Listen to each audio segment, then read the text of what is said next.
Welcome to Freya's Fairy Tales, where we believe fairy tales are both stories we enjoyed as children and something that we can achieve ourselves. Each week, we will talk to authors about their favorite fairy tales when they were kids, and their adventure to holding their very own fairy tale in their hands. At the end of each episode, we will finish off with a fairy tale or short story read as close to the original author's version as possible. I am your host, Freya Victoria. I'm an audiobook narrator that loves reading fairy tales, novels, and bringing stories to life through narration. I'm also fascinated by talking to authors and learning about their why and how for creating their stories. We have included all of the links for today's author and our show in the show notes. Today is part 1 of 2, where we are talking to A.K. Mulford about her novels. Over the next 2 weeks, you will hear about telling stories for yourself, spending 10 years researching how to write a book and self-publish it, finding an agent, landing a 7-figure book deal, writing in the time available to you, taking care of your mental health, and focusing your energy on the people that enjoy the things you like, and inviting them into your world. The Rogue Crown, a novel, The 5 Crowns of Ockrith, Book 3. The action moves west in A.K. Mulford's romantic, action-packed epic fantasy series The 5 Crowns of Ockrith, as young Fey warrior Bree investigates the murder of her queen while protecting the beautiful princess she may be falling for. Determined to uncover who killed the Western Queen, Fey warrior Briata Catalyst sets out on a mission to defeat the witch hunters and safeguard her princess. But when she arrives at the Western Court, things are even worse than she feared. The icy reception from the Fae is the least of her problems. They've heard the prophecy that Bree will seize the crown from its sovereign, and the last thing they want is for her to usurp the throne. No, the witch hunters are out for royal blood, and it will take everything Bree has to keep them at bay.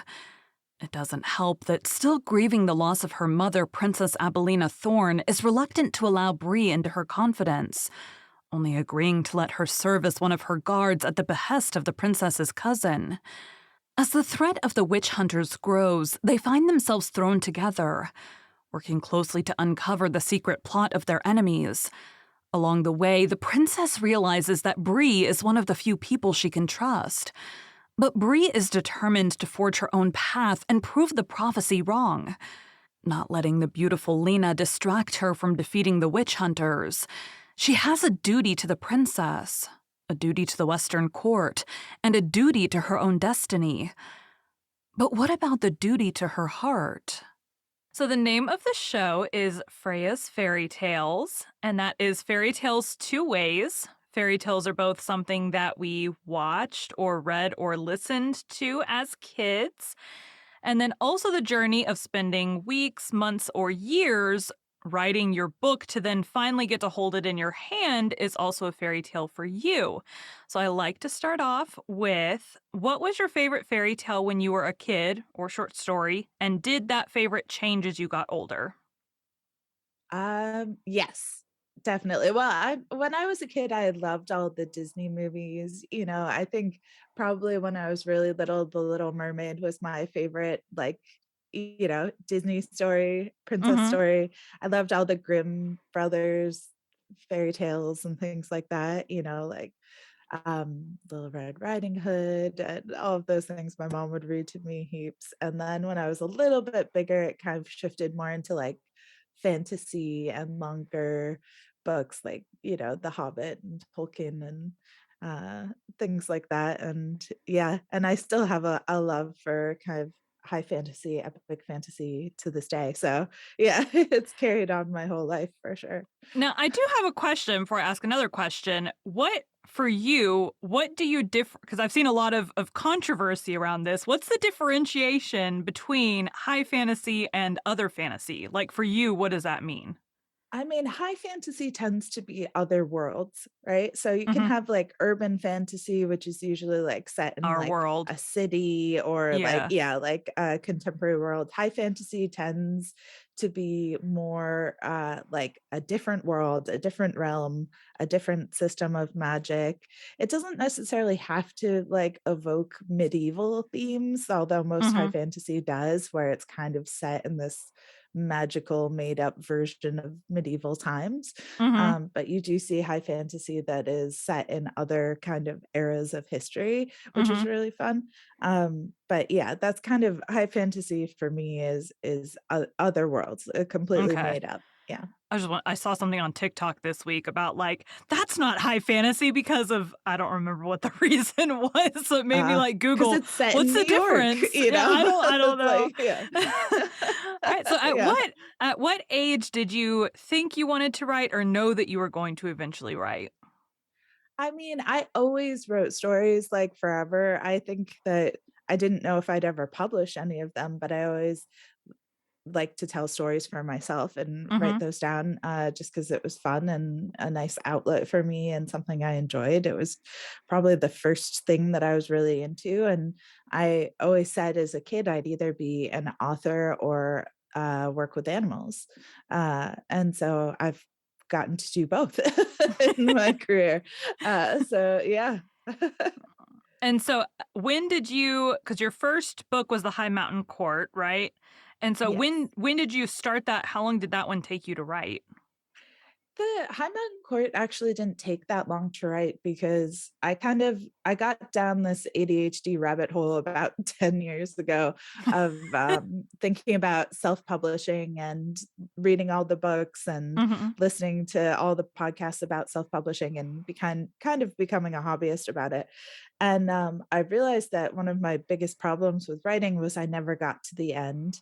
Like I had a million manuscripts that were about 30,000 words done, you know, the first Mhm. 5 chapters, and then I think, "Oh, I'm gonna start this new idea." And so I had a chronic problem with not finishing the thing I was working on. So I took a few years just to finish those old projects that I kind of knew I'd never use or never publish, but just because I wanted to get in the habit of writing till the end. Mhm.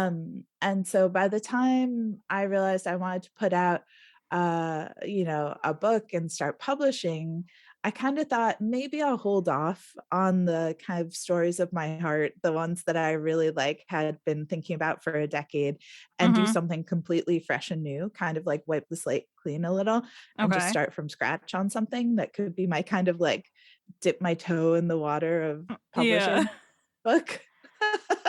I say with a laugh now. Uh, and so I think it took me like 3 or 4 months to write the High Mountain Court and then had many, many, many rounds of editing with different editors and beta readers and things. And yeah, it took probably like 8 months from starting to write it to putting it out. Okay. Now, you obviously have, and for transparency, we had to redo this interview. I actually talked to, which I didn't tell you last week. I actually talked to another author who told me about your book deal. So Oh, yeah. I found you on TikTok, like I'd never heard of you before. But then I heard, you do these great, like, I have a secret that I can't tell you Mhm. videos. And so, like, Yep. I knew that you had gotten a book deal, but I didn't know what kind of a book deal. So why don't you tell us kind of like, so you put out your first book and you self-published Yep. that one, right? Yes. And Yeah, you so I talked about it. self-published the first 2 in the Okay. series. And when the High Mountain Court came out, it was doing quite well, and I started having agents contacting me about representation, and it was something I was looking into at the time because I've always wanted to be a hybrid author, meaning like I both self-publish and traditionally publish. Mhm. And so I found my awesome agent Jess, and I kind of said like, "What do you want? What kind of a book do you want me to write for you to sell?" You know, like, I have these ideas, and she said, "Yeah, that one, go with that one." And so I Now, wrote was that this one book, of and your paused series or was this a totally new this idea? is was a totally Okay. new idea that just kind of was circulating in the back of my brain that turned into something completely else, and, It basically started from like a kind of writing prompt I gave myself of an idea of what if Sleeping Beauty had a secret twin sister and it was her job to save her. Okay. Um, yeah, talk about fairy tales, and then, that kind of started the whole series that now the first book is called River of Golden Bones, which is coming out next year. So I wrote that for my agent and, to sell, to shop around and thought, Mhm. traditional publishing takes a really long time. We'll see if Yeah. anything, even comes of this. Like, Maybe it might eventually. be, yeah, 6 months before I hear from one person. And so, had very regulated expectations, and I was doing quite well with my self-publishing, so I wasn't too concerned, about, Now the explain very speed at which well. it was What going was out. very Yeah. well for you? I was making into 6 figures, sold about like 100,000 copies of my books at that point when we were, yeah, You we sound were like going that's out. such a small thing, like, No. "Oh, like." I think it's the Kiwi in me. Like I sound American, but I live in New Zealand and we're not very good at like talking ourselves up, And so, we're very bad at like being braggy. So I'm like, oh yeah, I was making like, mid six figures and No big selling deal, 2 hundreds of books. thousands of copies. No one It had was fine. heard of me. Yeah. 6 months publishing. Um So your and agent's selling this book. she sold that book, yeah, so she put it out on submission, and 2 days later, I get a message saying, "Call me," and I thought it was a spam number, and I blocked it because I just didn't know who it was, and, then she emailed me being like, "Hey, did you check your messages?" And I realized it was her, so I called her back, and she said, David Palmerico at Harper Voyager wants to talk to you about this new series.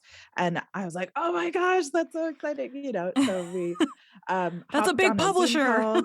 Yeah, yeah. And I love, the Poppy War and I love all their other books. And so it was just they also now publish Tolkien's books. Mhm, So I was like, the Tolkien nerd, fantasy nerd in me was just like, ooh, and they specialize in sci-fi fantasy, so it was just mhm, it was like the perfect place.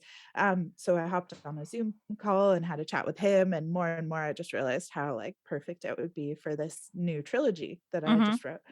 And so we kind of worked all the details of that out, and at the end of that whole deal, they were like, "Would you be interested in selling your current series?"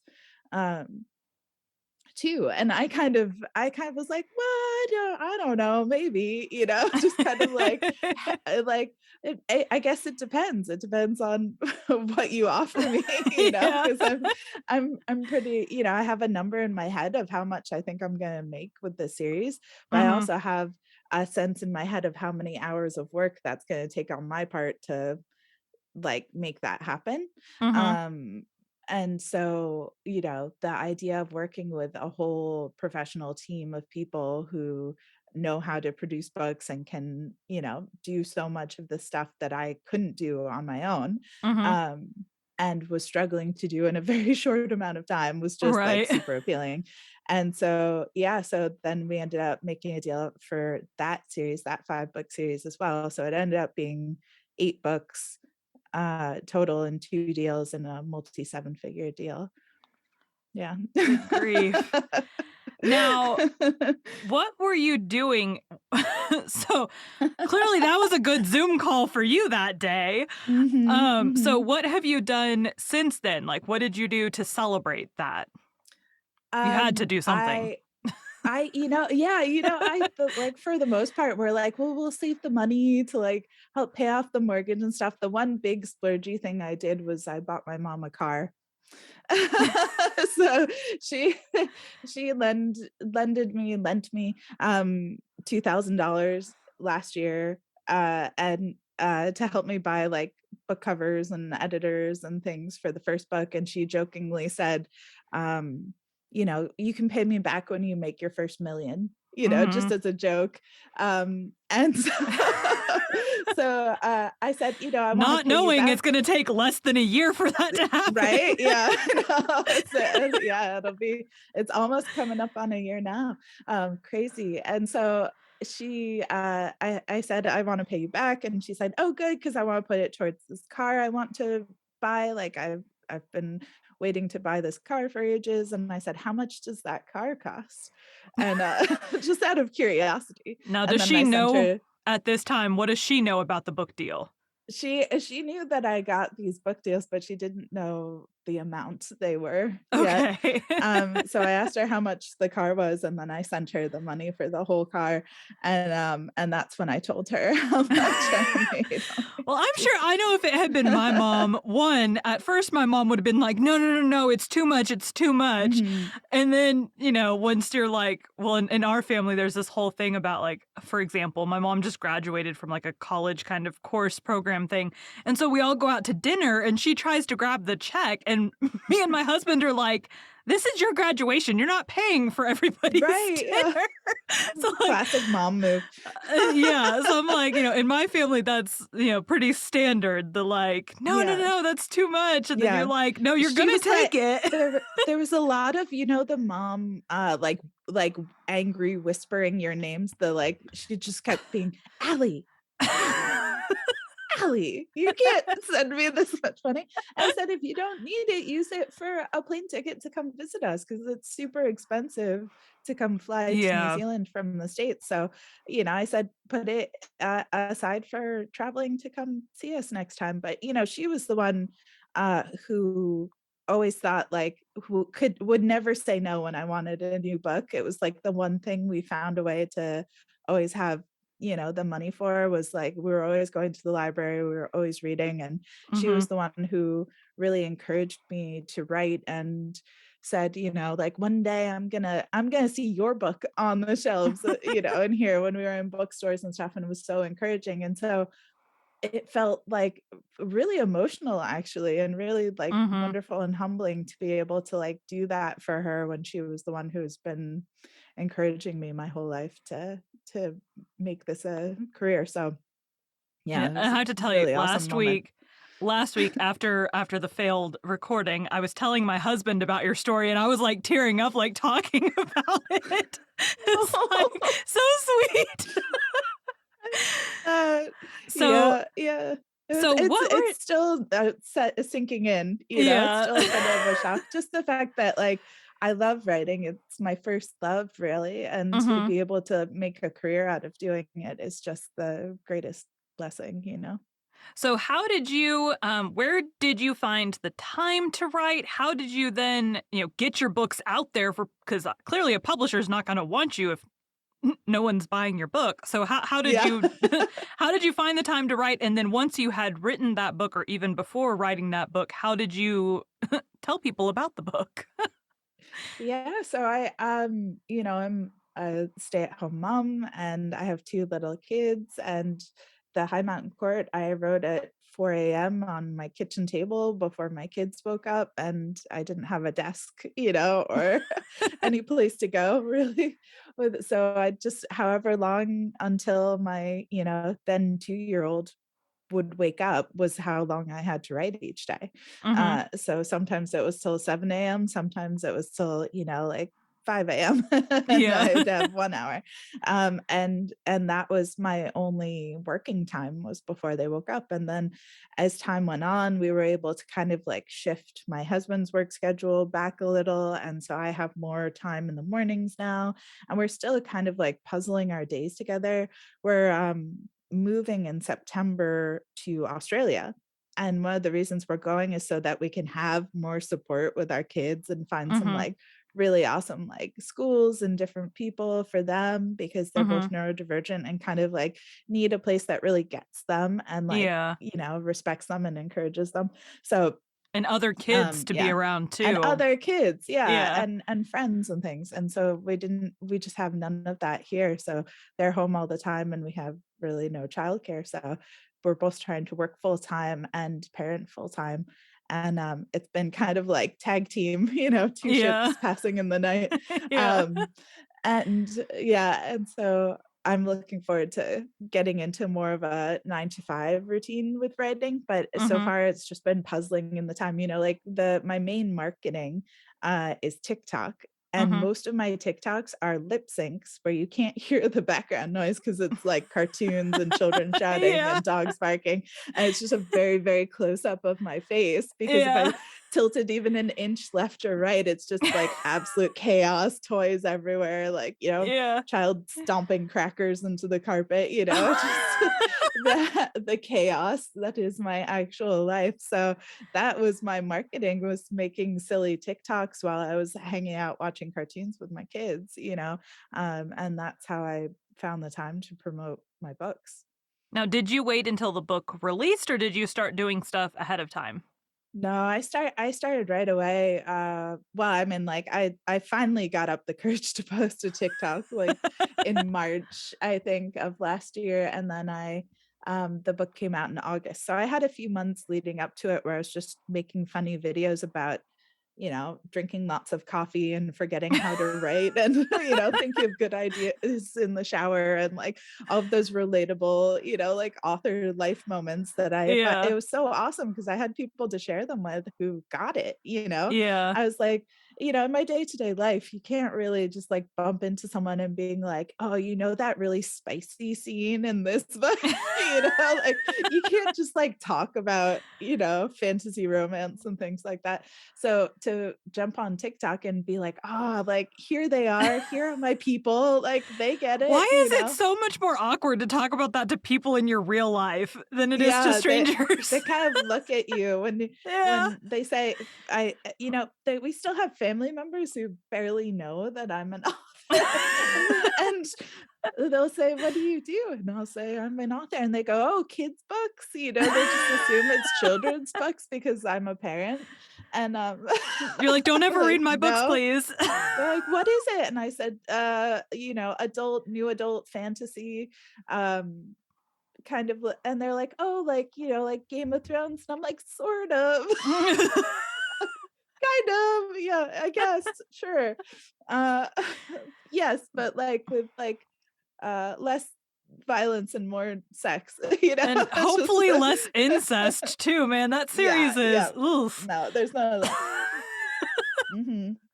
I remember Yeah, watching like a watching less that show. problematic, I remember more watching that diverse. show and being so disturbed by, like, the first episode of that show, and I'm like, "Surely Mhm. I get the books for Christmas, and I'm like, "Surely that's not in the books, like, they just embellished for TV." No, no, that's in the books. Yeah. Like, oof. There's a lot of shock value things in there, people just dying left and right.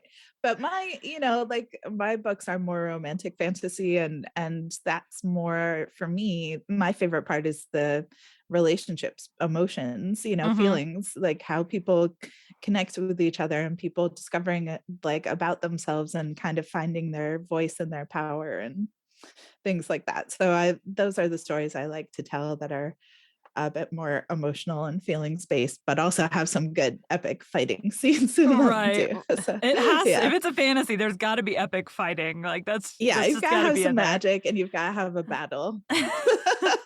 So, so you've been talking about your book on TikTok, your book finally drops. Mhm. What were you expecting when your book finally I mean, you had to have some kind of an idea based on, comments and stuff on your posts, but what were you kind of Yeah. expecting? I was hoping a few people would read it and like it. I had very regulated expectations, probably because I'd done such a deep dive into self-publishing for so long. Mhm. And so I knew so many self-published authors at that point. And so I had this idea of like, okay, I have my 5-year plan. Like, hopefully by 5 years, I'll be starting to make some sort of income, I'll have this like that's backlist for people to yeah, I'll have read. at least 3 series out. I'll be doing and so, like, I had my kind of, like, plan of how I could get from maybe 1 or 2 readers to maybe 100 readers to maybe 1,000 readers, and so but I knew that that would take a lot of time because that's, That's all the traditionally, research. for the most part, what happens, and Right. you don't plan to be like take off and be successful, Right. That's like like the you plan dream, for, but it doesn't happen for yeah, everyone. like it would be cool, but that's not what I'm planning for. My contingency plan is like slow and steady growth over time. And so when I put out a TikTok about the pre-order for the High Mountain Court, at that point I'd already written a prequel novella that was on my newsletter. So people could go and read like a little snippet of my writing, like Mhm. this little story, and kind of see if they liked it, so that by Right. the time the first book came out, they could kind of have a sense of what my author voice was, if they like the way I tell stories. And a lot of people really, really liked that. And I had a bunch of people subscribe to my newsletter. And so when I announced the pre-orders on TikTok, I think I had like 12 pre-orders that day. And I was just like 12 in one day. Like I was like, I was about to like cry. It was so Yeah. massive for me. And by the end of that week, I think I had 100. Like, and it just at that point, I think that's when like I started to go, this might be something. This might turn Yeah. into something. This might be more than I planned for. So then Yeah. from pre-order to how many pre-orders did you get before it actually released? I think I got like 250. Okay. Yeah. Yeah, so not like heaps, and then each pre-order after that, I would do like a little more than double, so like 500 pre-orders. And then the Rogue Crown, I had to cancel the pre-orders for because we had the sale to Harper and we switched the release date and stuff, but I think I had like a little over 2,000 pre-orders for the Rogue Crown, So what happens before to that came out. those when you They cancel? they get their money back, they get refunded, and, a new pre-order gets set up, and I was so Okay. sad to Now be I like, don't "I'm think sorry that I cuz have to I've cancel these." yeah, I've done pre-orders before. I don't think they charge you until the book you actually get the book, Mm. until the Yeah, book yeah, so nobody ships. got charged, but basically they just said, They got an email saying, "Hey, this got canceled." yeah. They're like, "What?" And I'm like, "Yeah, it's not coming out until October now, I'm sorry, it's getting, like, a new cover and a new edit and all of Now these things." But you were very cryptic about all that because you didn't talk about the yeah. publishing deal at Well, first. because it wasn't all signed yet, so I had to cancel the pre-orders before everything was like the ink was dry, which was so Mhm. stressful to me because I'm the sort of Yeah. person who doesn't count their chickens, Right. until they've hatched, and so but it was coming up to the release day, and I didn't wanna string people along, and so, yeah, I kind of took a leap of faith and canceled those, and I'm like, "I promise it's for a good reason." I can tell And, you with it is, yeah. yeah, with audiobooks too, I say the same thing, like, I won't put you on my schedule for your audiobook until you've sent me a contract because, like, unless Mhm. I make exceptions for, like, authors I've already narrated for, but, like, if it's a new author, I'm like, I'm not gonna hog some other author's time away if you're not gonna commit. Exactly. So Yeah, it's like, I exactly. get that, but yeah, it would be It really was stressful. stressful, but also I really wanted to say to them, but I couldn't, like, it's you're gonna be able to walk into a bookstore and just grab it now, Yeah. you're going to be able to find this book places now, it's going to be so much easier for you to get your hands on it. I've had so many amazing, like, loyal, supportive readers who really struggle to find copies of my books, even though, like, in the States, you can get them pretty easy print on demand, but a lot of Mhm. other countries, it's hard to find indie authors' books. Mhm. And so now it's going to be so much easier for them and so much more accessible for all of them. And just Mhm. the idea too that people who don't know me through TikTok or other places can just walk into a bookstore, see a book on the shelves, and be surprised that they can actually see themselves in the stories. Like they Mhm. probably thought that they were signing up for sort of romantic fantasy and then realizing that there's representation in the books that actually is them and they get to be the hero of the story. So, yeah, I'm excited. Now, I have to ask, as an audiobook narrator, how did you go about getting the narrator for because I know your first 2 have been narrated. How did Yes. you go about finding them? Yeah, so I was contacted by Podium Audio, and a few other audiobook, production places, and Podium was one that I really liked and respected, and I knew they did a lot of other sci-fi fantasies, so I figured they'd Mhm. have a good sense of like, I feel like fantasy audiobooks are their own thing kind of, and Yeah. like, if you have, You use someone come different in. cadence when you're doing Yeah, fantasy versus definitely. romance. And they have to not think it's weird, that there's witches and fae and humans and magic and glamours and, like, all of these words and things.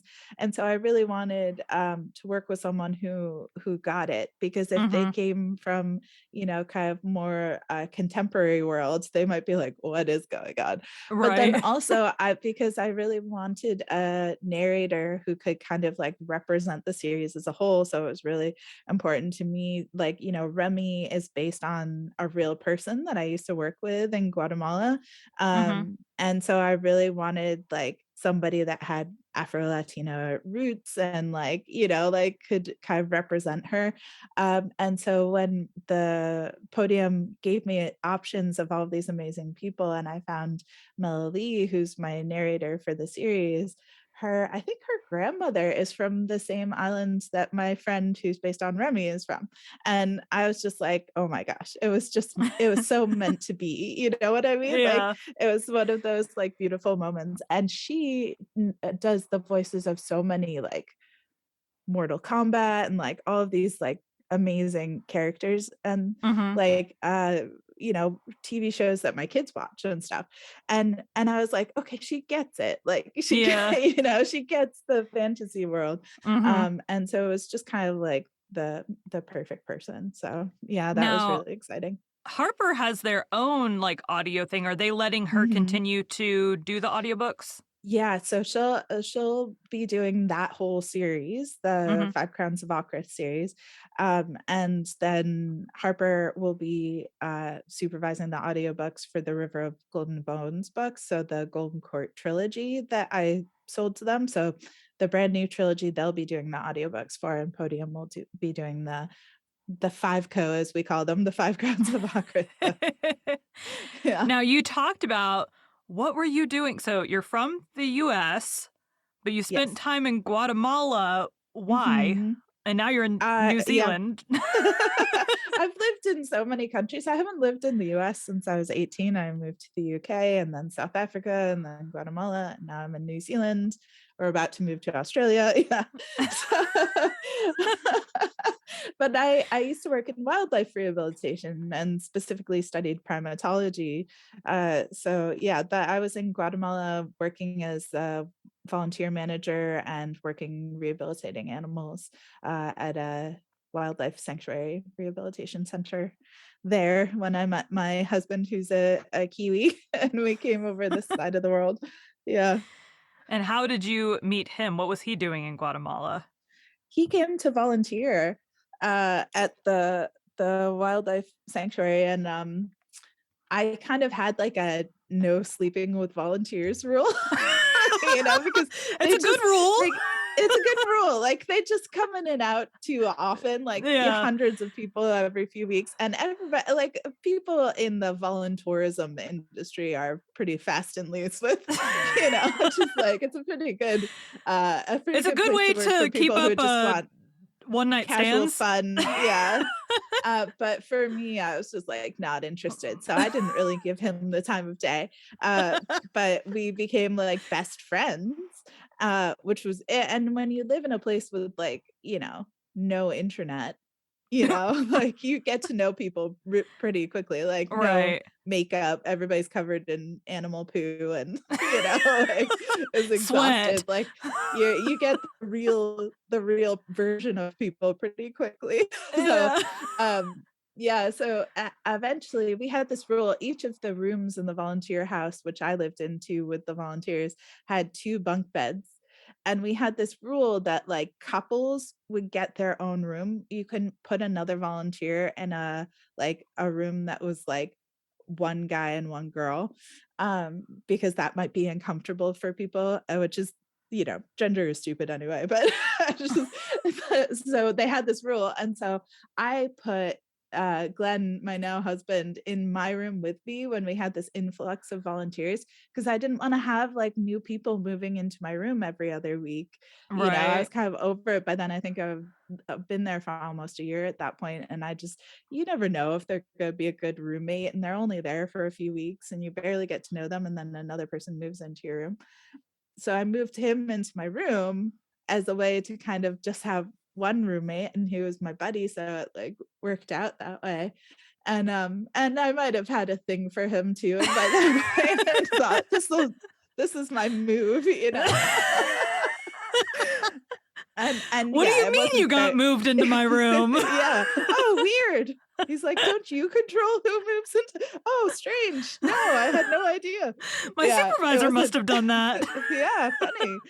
And it wasn't long after that that we finally like started getting together and started dating. And bless him, he like lived in the jungle with me for like another like gosh 6 months before I finished like my contract there. And then by then I was ready to like move to a place with like internet and and being able to walk to the Civilization. shops and like being closer to amenities and things. And I had dengue fever and was like not you know feeling so good and ready to Yeah. go somewhere to recover for a bit. So we moved to New Zealand thinking we'd just travel around for a bit on like a Mhm. working holiday, and that was over 10 years ago.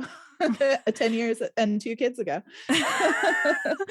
So you moved to New Zealand with your Yep. not husband at the time, right? Yeah, yeah. Okay.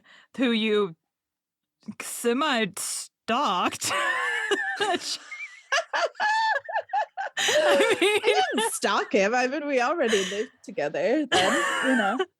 you were just living together in different rooms for a while. But yeah, Yeah. I mean, similar to how like Mhm. college roommates are, you live with them for a couple months, but like at least my college roommates, I didn't know ahead of time. I just Yeah. lived with them Yeah. for a few months. It was good though because, like, when you live with people, you kind of You get you to know know if you're them. gonna be a good couple or not pretty Yeah. quickly because, when you're dating people and you don't live with them, you don't really know, and then you move in together and you're like, "Oh, this isn't gonna work," Yeah. This isn't what I thought it was gonna be. So we kind of had, like, the relationship, the living together before we had the romantic relationship, And so you were So it living was in kind of, like, bunk backwards. beds, like very close quarters at Yeah. that time. Yeah. It's like if Yeah. you can't stand each other then, you're in trouble. Yeah. It was this game of chicken for ages to, like, see who was gonna admit they liked the other one first, and we both were pretty confident that the other person liked the I other one, but did I did that with my husband to, like, get him to tell me that he loved me. I'd be like, "Is there yeah. something that you wanna tell me that you haven't told me before?" Like, all day long, I would do this for, like, weeks, and finally, I'm, like, falling asleep on the couch, and he finally says it, and I'm like, "Really? You wait till now to say that?"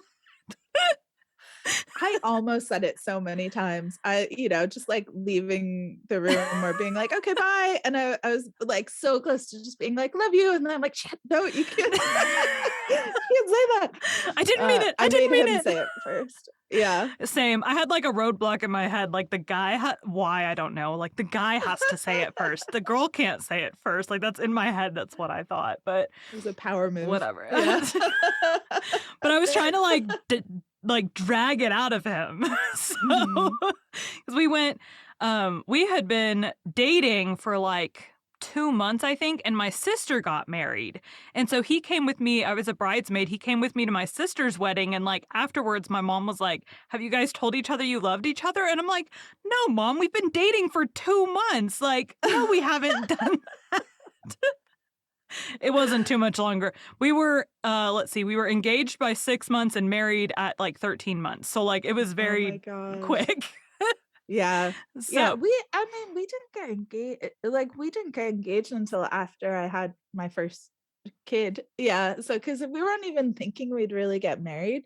Like, it wasn't really something we'd even thought about. We had been, like, living together and traveling the world together for ages, and we were planning on starting a family, and then we were like, "We're gonna go away on holiday to, like, Rarotonga, this island in the Cook Islands," and my family's like, "Oh, well, we'll come," and then his family's like, "We'll come," and so we're like, "Well, we might as well get married."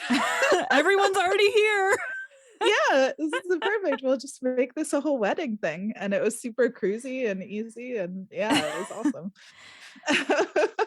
So what has back to the books.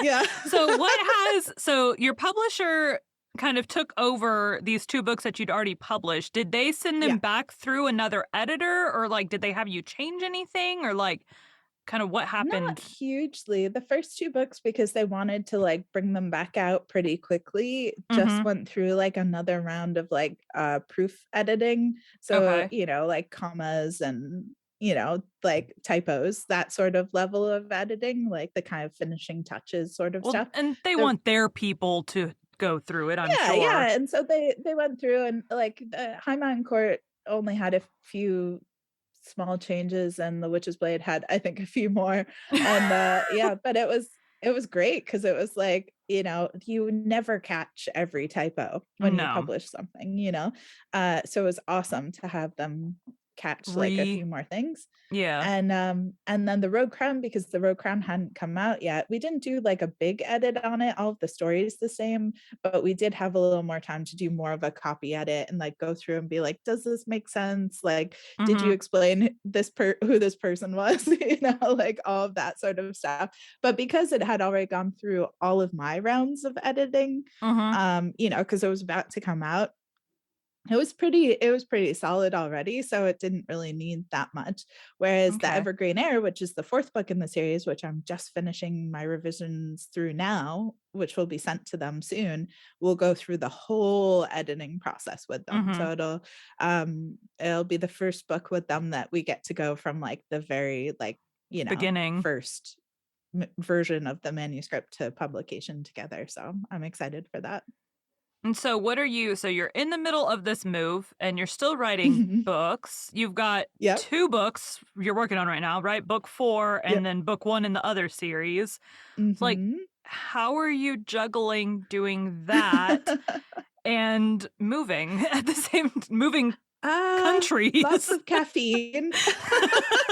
Yeah, I know, and then I'm also like, so I the 5 Crowns series, I'm still self-publishing the novellas and shorter Mhm. fiction attached to it too, so I'm also doing that, and I also have my Patreon short stories that come out every month too. So I'm doing lots of things. I have lots of different, because I it was awesome that, Harper Voyager was so, like, supportive of me still doing my indie stuff too. So I Mhm. have, like, my traditional things, I have my indie things where it's kind of more my playground I get to play in, and then I have the support of this, like, awesome publisher for these bigger books, and so, I'm, yeah, kind of like a little bit of a chicken with my head cut off running around in all the different directions. But what's good is, so I finished, River of Golden Bones, that first book is done, and so I'm going to finish writing book 4 and 5 of the 5 Crowns series, Mhm. and then pivot to write book 2 and 3 of the new trilogy after that, Mhm. which is good because then I can stay in one world and finish Yes. that series and then pivot to the other world. Because it was really hard writing River of Golden Bones in the middle of this other series because it's Yeah. in a different point of view and it's a different world and there's different language, and so, Mhm. it was, like, kind of jumbling my brain to do that. So I'm excited I can do one series and then the other series. So that'll be good. But I've been really relying a lot on my husband to help with all of, like, the moving things, like, and Mhm. kind of organizing stuff. And we hired like, decluttering service people who are gonna help us get rid of all of the things we're not bringing with us. Okay, so you're telling Just them basically do, what to get rid yeah, of. yeah. Okay. Well, I was like, "Man, basically I we're wouldn't gonna do, trust like, a someone big else to spring decide." cleaning. Yeah, where we're like, we've already gone through ourselves of all the boxes and things we don't want, and they're going to Mhm. find the right, like, homes for them, like the right charities that'll take them and stuff. Um, Okay. so that's good because we don't have anyone, like, any childcare for our kids. And then they're going to, like, take over with the realtor to, like, fix up a few things around the house and stage the house to sell once we're gone. Okay. Um, so that'll be good because I don't think we would have been able to, like, cope with open homes and stuff in our Yeah. house Trying to here write and have with my kids. kids. Yeah. Yeah, like because they have their routines, and that would have been really disruptive for them. So, it's a lot of, like, just trying to puzzle our days together to fit all the things in because we're both working full time and we're trying to plan this international move. So it is, yeah, it's a lot right now. We're a Yeah, little yeah. bit loopy, but we're also just so excited. Also, we're moving to Queensland where it's like sunny and warm and hot weather, and it's winter here, in New Zealand, and it's just depressing and rainy and cold. So it's a very good motivator to You know, I keep I didn't keep even pushing. realize last week you also had a sweatshirt on. I didn't even think about, like, you're in a different hemisphere Yeah, right yeah, now, it's because like winter right now. yeah, like, my house is hot all the time because it's Texas, and it's summer in Texas. Like, I didn't Yeah. even, like, piece that together last week. I have all the FOMO of seeing all, like, most of the people I interact with are in the US and, on TikTok and things, and I'm so jealous of all the sunny summer, TikToks. Right. A.K. Mulford liked many fairy tales when she was a kid, but Little Red Riding Hood was one of her favorites. Little Red Riding Hood is a European fairy tale about a young girl and a sly wolf. Its origins can be traced back to several pre-17th century European folk tales. The two best-known versions were written by Charles Perrault and the Brothers Grimm. The story's been changed considerably in various retellings and subjected to numerous modern adaptations and readings. Other names for the story are Little Red Cap or simply Red Riding Hood. It is number 333 in the Arne Thompson classification system for folk tales. Today we'll be reading Little Red Cap by the Brothers Grimm. Don't forget, we're reading Le Morte d'Arthur, the story of King Arthur and of his noble knights of the Round Table on our Patreon. You can find the link in the show notes. Little Red Cap, or Little Red Riding Hood. Once upon a time, there was a dear little girl who was loved by everyone who looked at her, but most of all by her grandmother. And there was nothing that she would not have given to the child. Once she gave her a little cap of red velvet, which suited her so well that she would never wear anything else, so she was always called Little Red Cap. One day her mother said to her, "Come, Little Red Cap, here's a piece of cake and a bottle of wine. Take them to your grandmother. She is ill and weak, and they will do her good. Set out before it gets hot, and when you are going, walk nicely and quietly and do not run off the path, or you may fall and break the bottle, and then your grandmother will get nothing. And when you go into her room, don't forget to say good morning, and don't peep into every corner before you do it." "I will take great care," said Little Red Cap to her mother and gave her hand on it. The grandmother lived out in the wood, half a league from the village, and just as Little Red Cap entered the wood, a wolf met her. Red Cap did not know what a wicked creature he was, and was not at all afraid of him. "Good day, Little Red Cap," said he. "Thank you kindly, Wolf." "Whither away so early, Little Red Cap?" "To my grandmother's." "What have you got in your apron?" "Cake and wine. Yesterday was baking day, so poor sick grandmother is to have something good to make her stronger." "Where does your grandmother live, Little Red Cap?" "A good quarter of a league further on in the wood. Her house stands under the 3 large oak trees. The nut trees are just below. You surely must know it," replied Little Red Cap. The wolf thought to himself, "What a tender young creature. What a nice plump mouthful. She'll be better to eat than the old woman. I must act craftily, so as to catch both." So he walked for a short time by the side of Little Red Cap, and then he said, "See, Little Red Cap, how pretty the flowers are about here. Why do you not look round? I believe, too, that you do not hear how sweetly the little birds are singing. You walk gravely along as if you were going to school, while everything else out here in the wood is merry." Little Red Cap raised her eyes, And when she saw the sunbeams dancing here and there through the trees, and pretty flowers growing everywhere, she thought, "Suppose I take grandmother a fresh nosegay. That would please her too. It is so early in the day that I shall still get there in good time." And so she ran from the path into the wood to look for flowers. And whenever she had picked one, she fancied that she saw a still prettier one further on, and ran after it, and so got deeper and deeper into the wood. Meanwhile, the wolf ran straight to the grandmother's house and knocked at the door.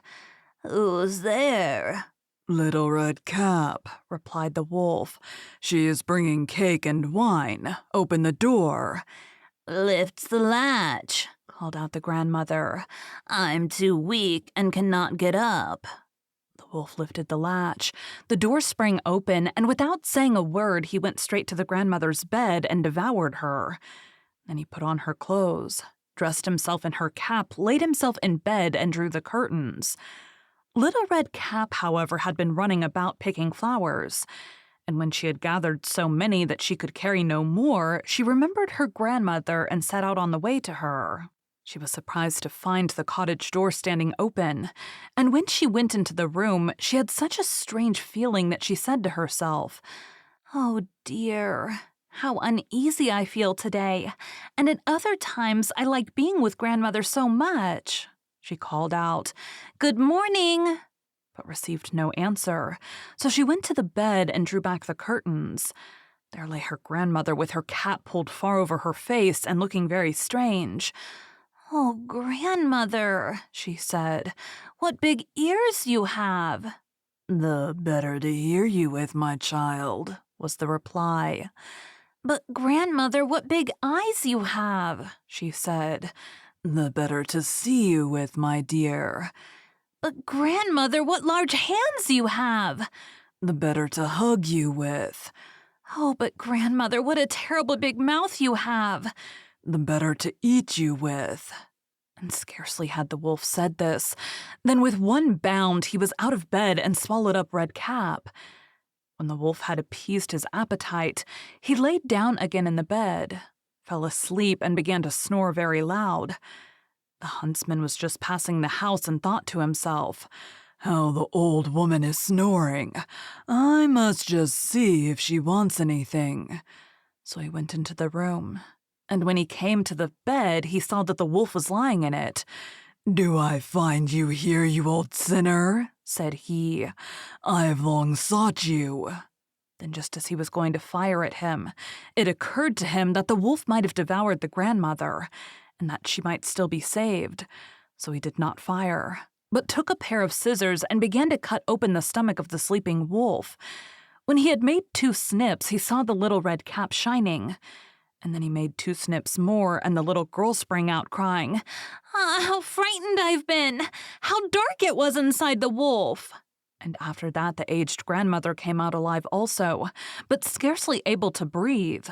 Red Cap, however, quickly fetched great stones with which they filled the wolf's belly, and when he awoke, he wanted to run away, but the stones were so heavy that he collapsed at once and fell dead. Then all 3 were delighted. The huntsman drew off the wolf's skin and went home with it. The grandmother ate the cake and drank the wine which Red Cap had brought and revived. But Red Cap thought to herself, "As long as I live, I will never by myself leave the path to run into the wood when my mother has forbidden me to do so." It also related that once when Red Cap was again taking cakes to the old grandmother, another wolf spoke to her and tried to entice her from the path. Red Cap, however, was on her guard, and went straight forward on her way and told her grandmother that she had met the wolf, and that he had said good morning to her, but with such a wicked look in his eyes that if they had not been on the public road, she was certain he would have eaten her up. "Well," said the grandmother, "we will shut the door that he may not come in." Soon afterwards the wolf knocked and cried, "Open the door, grandmother! I am Little Red Cap and am bringing you some cakes." But they did not speak or open the door, so the gray beard stole twice or thrice round the house, and at last jumped on the roof, intending to wait until Red Cap went home in the evening, and then to steal after her and devour her in the darkness. But the grandmother saw what was in his thoughts. In front of the house was a great stone trough, so she said to the child, "Take the pail, Red Cap. I made some sausages yesterday, so carry the water in which I boiled them to the trough." Red Cap carried until the great trough was quite full. Then the smell of the sausages reached the wolf, and he sniffed and peeped down, and at last stretched out his neck so far that he could no longer keep his footing, and began to slip, and slipped down from the roof, straight into the great trough, and was drowned. But Red Cap went joyously home, and no one ever did anything to harm her again. Thank you for joining Freya's Fairy Tales. Be sure to come back next week for the conclusion of A.K. Mulford's journey to holding her own fairy tale in her hands, and to hear another of her favorite fairy tales.